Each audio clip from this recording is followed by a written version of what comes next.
Hey guys, Trevor Holt here. It's Wednesday, the 11th of December 2024. Still no response from Graham Bolden, the head of the Department of Primary Industries of Queensland, in regards to a letter I wrote. So it's day 18. I vowed not to eat until I get a response from that letter. Because these are the type of people these are. They just ignore, and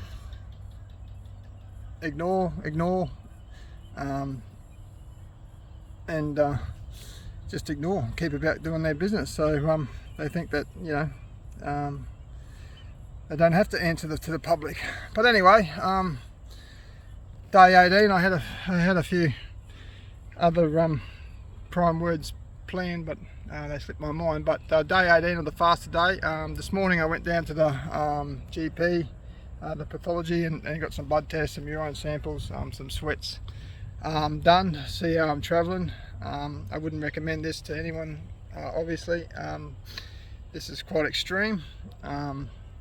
18 days without a single calorie. The last calorie I had was on the night of the 23rd of November. So day 18 is nearly over, done and dusted. So today I just want to talk about a couple of things. There's two things I wanted to mention, but first I suppose a little bit of rundown. So I'm still about the weight that I was when I done my world record boxer champ on my 44th birthday last year. So I haven't perished away too much. I think overall just over 10% of my starting weight has dropped off, so it's not too bad, but still feeling okay, pretty good. I just done 100 steps, 18 steps up and 18 steps down on that with two intermediate platforms there behind me today in an hour. So that's a little bit better than I did yesterday. I did 94 yesterday, so I did 100 today. Making a conscious decision just to keep up with my exercise, remembering that I walk the walk and not just talk the talk. So it's about getting out there, guys, getting outdoors and doing something physical, getting your heart pumping, getting your sweat pouring a bit, you know, and just trying to make sure you're alive. Obviously it's a little bit more extreme at the moment, trying to do them without with 18 days of no food. So because normally I do probably 160, between 160 and 180, but 100 I feel is not too bad. So the two things today I want to talk about is you know, mental health in general, and that's probably what this whole exercise is about, people's mental health.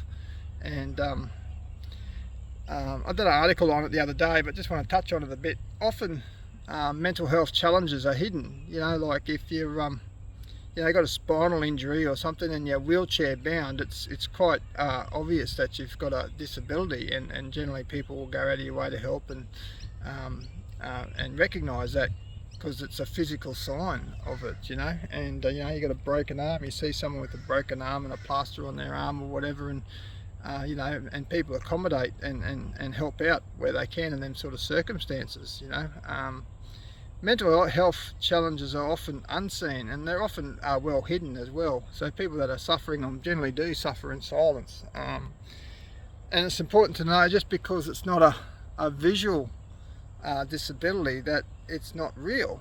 Mental health problems can happen to anyone. They're indiscriminate. Doesn't matter how much money you got in your bank. Doesn't matter how, you know, how close you are with your intimate partner or your children, or how, you know, how successful you are in business, or it doesn't matter whether you're, you know, homeless or whether you're a CEO of a big business. It can affect anyone, and different people have different triggers and different reasons, and every individual circumstances is unique, and that's the beauty of being human. So I feel it's important, especially leading up to Christmas, that we acknowledge a lot of these issues, and people of power, especially governments, need to be more intuitive about these issues about mental health, and having regard to you know, accommodating people in their policies, breaching, you know, human rights and property rights and making mandatory stuff that's not really required in a false declaration of an emergency, especially where there's no fire ants, is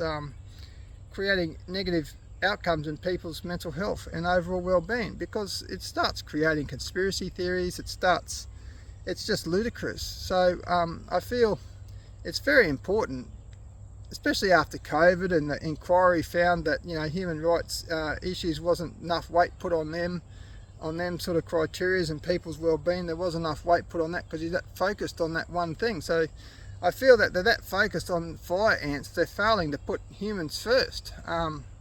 So, you know, and it doesn't matter whether you're the government or whether you're a business or whether you're a charity or whether you're just an individual, you know, going about your life. You know, it's important to acknowledge that every individual human has got their own battle and has got their own issues and is trying to live the life the best they can, and often people fall short. But, you know, understanding and compassion, empathy in these issues is what's required, not a heavy-handed approach and you know, dictatorship. I feel it's very important to sort of consider these things. You know, 9 people every week in Australia died of suicide. That's the statistics.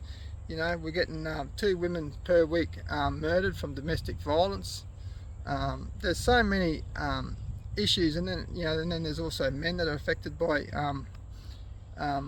you know, domestic violence as well. And, you know, there's so much accidents, car accidents. There's so many car accidents every day that affects, you know, immediate families and whole communities sometimes, you know. So there's so many things that we're living through every day here. And, you know, you've got the cost of living, homelessness here, you know, in Queensland is a huge issue.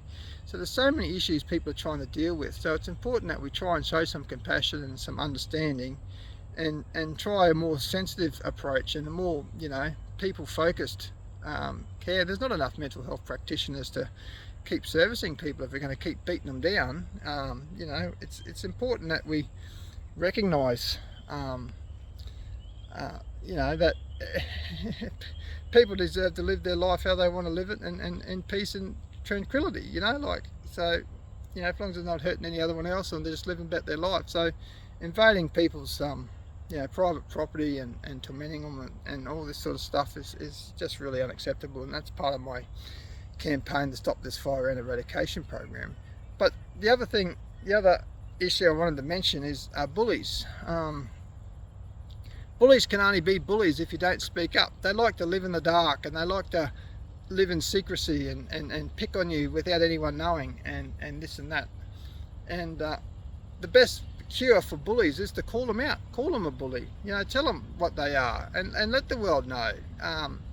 They can't, this sort of behaviour is sort of unaccepted in modern society. So, you know, and that's exactly what I feel the fire ant eradication program is doing. They're bullying people, they're intimidating people, they're threatening people every day, not just 1 or 2, hundreds of people. This is what they're doing, and this is what they have been doing. And it's important for me to call them out.